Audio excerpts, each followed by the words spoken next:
Elhamdülillah, elhamdülillah, elhamdülillah. İnnel hamdelellahi nahmeduhu ve nesta'inuhu ve nestağfiruh. Ve na'udzu billahi min şururi enfusina ve min seyyiati a'malina. Men yehdihillahu fela mudille leh ve men yudlil fela hadiye leh. Neşhedü en la ilahe illallah vahdehu la şerike leh. ونشهد أن سيدنا وسندنا ومولانا محمدا عبده وحبيبه ورسوله أما بعد فيا عباد الله اتقوا الله وأطيعوه إن الله مع الذين اتقوا والذين هم محسنون قال الله تعالى في محكم كتابه الكريم بسم الله الرحمن الرحيم كنتم خير أمة أخرجت للناس تأمرون بالمعروف وتنهون عن المنكر وتؤمنون بالله صدق الله العظيم وقال النبي صلى الله عليه وسلم من رأى منكم منكرا فليغيره بيده فإن لم يستطع فبلسانه فإن لم يستطع فبقلبه وذلك أضعف الإيمان صدق رسول الله فيما قال أو كما قال. Muhterem Müslümanlar, yüce dinimizin emirleri insanlar için mutlak surette faydalıdır.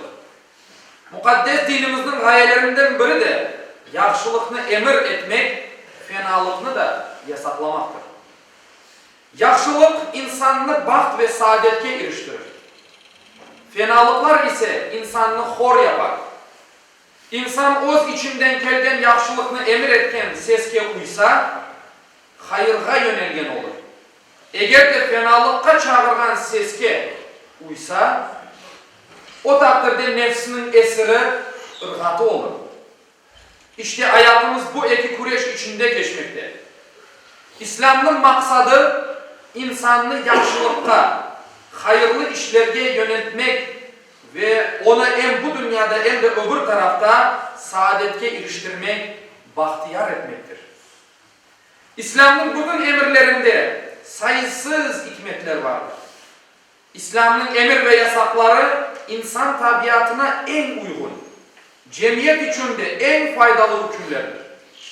Mesela içki, kumar, zina, hırsızlık, yalancılık, yalan yerge şahitlik, fitne çıkarmak ve kibirlenmek gibi zararlı şeylerin yasaklanması ayrı şahıslar için ve cemiyetke de pek çok fayda getirir.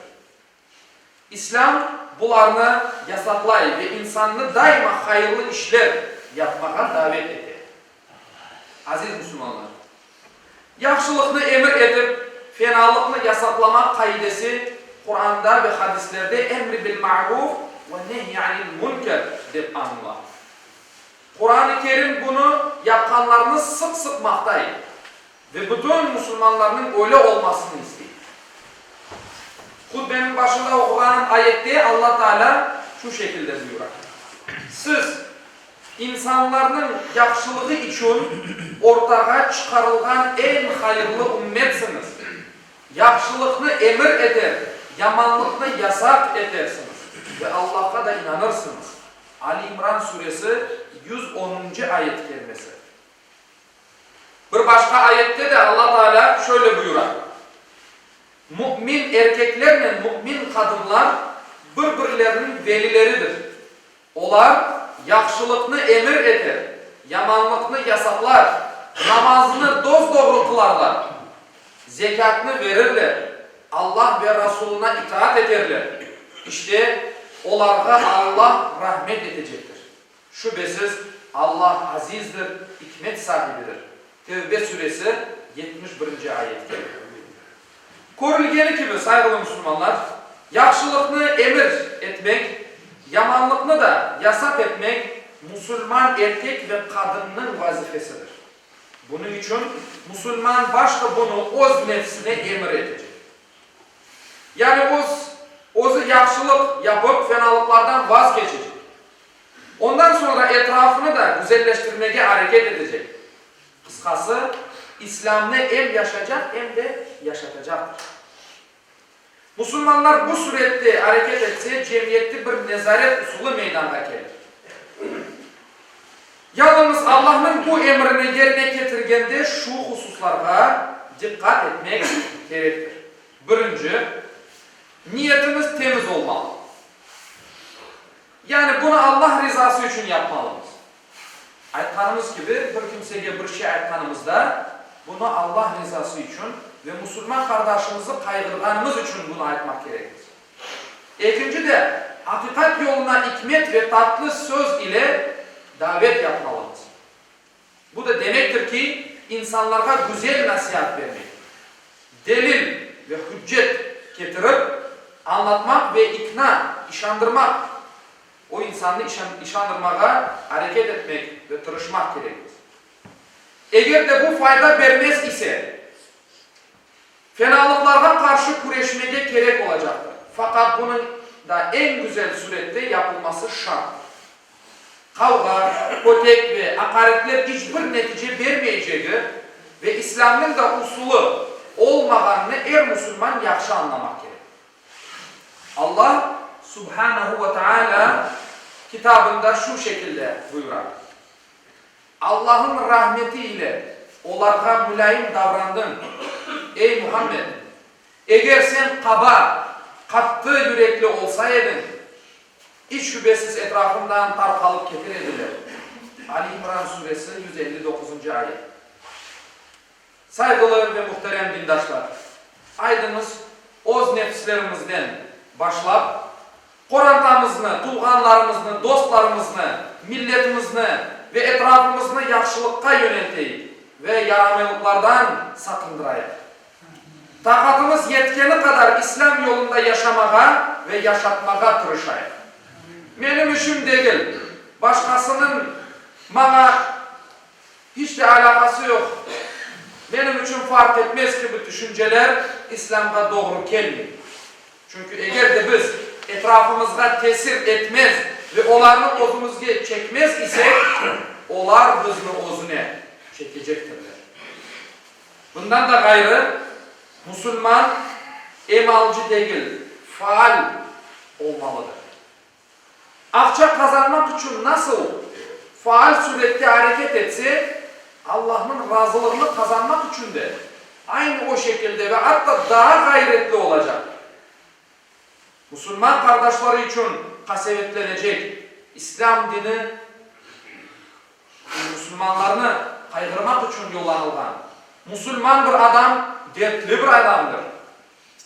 Ve o kardeşlerini kaygırır ve onlar için kasevetlenir. Ve onlarını kaygırır. Yaxşılıkka davet edecek. Yamanlıktan men edecek. Allah Resulü bu hususta şöyle buyurar. Sizden kim bir çirkinlik görse, onu kolun ne demiştirsin. Buna gücü yetmez ise tilinle demiştirsin. Buna da gücü yetmez ise yüreğinle buna narazılık göstersin. Bu ise imanın en zayıf derecesidir.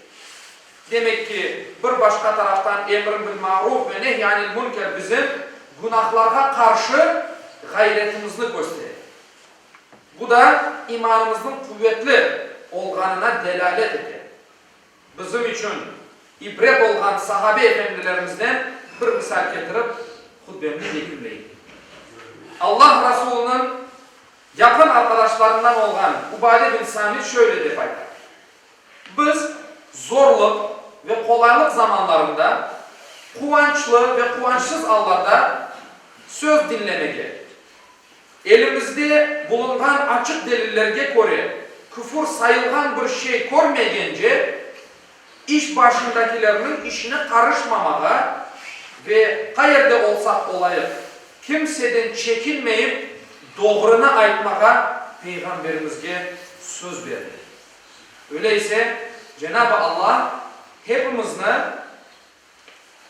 emri bil ma'ruf ve nehyanil münker kaidesini yerine getirmeye tırışkan kullarından eylesin ve hayırda olsak olayı doğrunu söylemekten çekinmegen Allah Teala cümlemizin kullarından eylesin.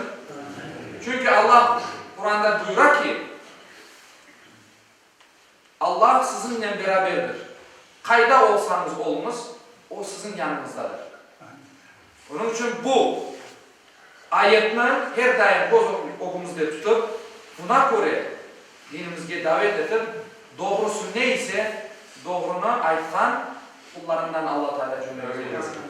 Ela inne ahsanel kelam ve ablagan nizam kelamullahil melikil azizil allam كما قال الله تبارك وتعالى في الكلام وإذا قرئ القرآن فاستمعوا له وأنصتوا لعلكم ترحمون بسم الله الرحمن الرحيم إن الدين عند الله الإسلام صدق الله العظيم.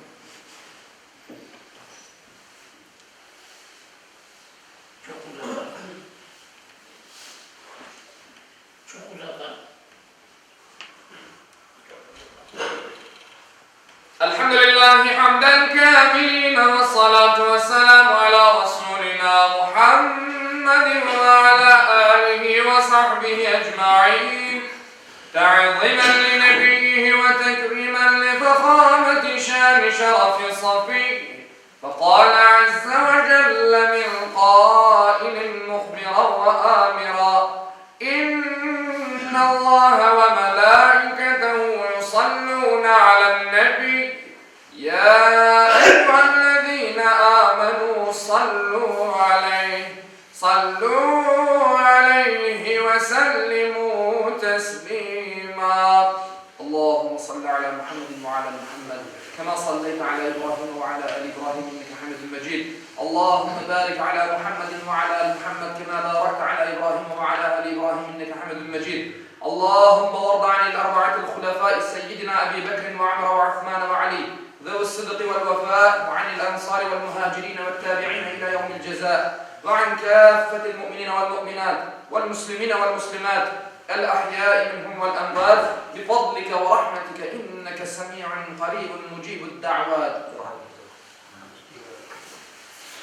عباد الله إن الله يأمر بالعدل والإحسان وإيتاء ذي القربى وينهى عن الفحشاء والمنكر والبغي يعظكم لعلكم تذكرون ولذكر الله أكبر والله يعلم ما تصنعون.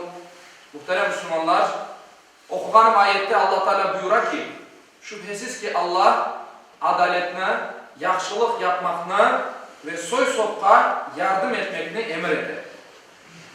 Edepsizlik, fenalık, isyan etip zulüm etmekini de yasaklar. Düşünüp uymanız için sizlerge nasihat eder. Cümlemiz hayırlı mübarek olsun. Hutbemini azıcık uzatkan olsam aklınızı ele aletiniz. Bugün 1. yanvar. Aşıkkan bir yeriniz pek belki olmayabilir de o sebepten azıcık uzun olabilir. Aklınızda ele aletiniz.